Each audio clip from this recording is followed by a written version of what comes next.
होय पडेल.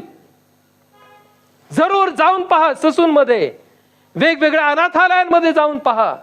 अनावरस बालकांचा ढीग लागलेला आहे.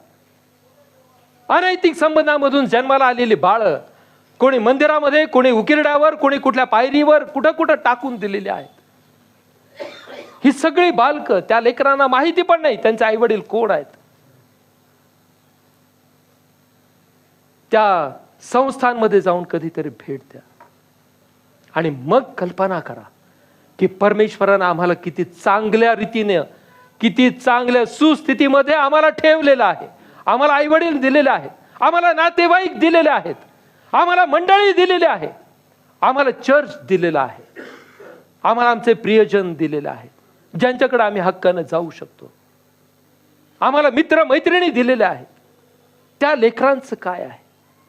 आणि मग त्यांच्याकडे बघून परमेश्वराचं वचन खरं होत नाही का? निश्चित अर्थानं खरं होतं. जन्मदात्या आईला आपल्या लेकराचा विसर पडेल काय? होय पडेल. आज 2025 सालापर्यंत हीच प्रथा चालत आलेली आहे. या गोष्टी घडत आहेत समाजामध्ये.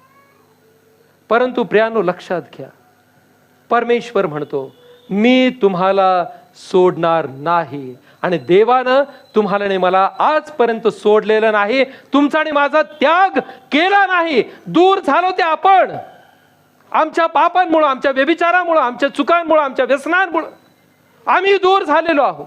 आम्ही परमेश्वराच्या प्रेमाला अंतरलेलो आहोत. आम्ही त्याच्या मार्गापासून दूर गेलेलो आहोत. परमेश्वर आहे तिथंच आहे. तो काल, आज आणि युगानुग सारखाच कधी न बदलणारा देव आहे.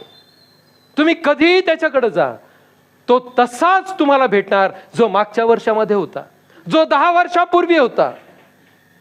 तोच देव आजही तसाच आहे. तो हात पसरून तुमच्या आणि माझी वाट पाहणारा देव आहे. आज त्याला अपेक्षा आहे त्याच्या लेकरांनी त्याच्याकडे यावं, त्याचा आशीर्वाद प्राप्त करून घ्यावेत. परंतु आम्ही मात्र काय करत आहोत? आम्ही मात्र आमच्या जन्मदात्या देवाला धिक्कारत आहोत. वेगवेगळ्या गोष्टींनी आम्ही त्याला नाकारत आहोत. तोच परमेश्वर म्हणतो मी तुम्हाला सोडणार नाही.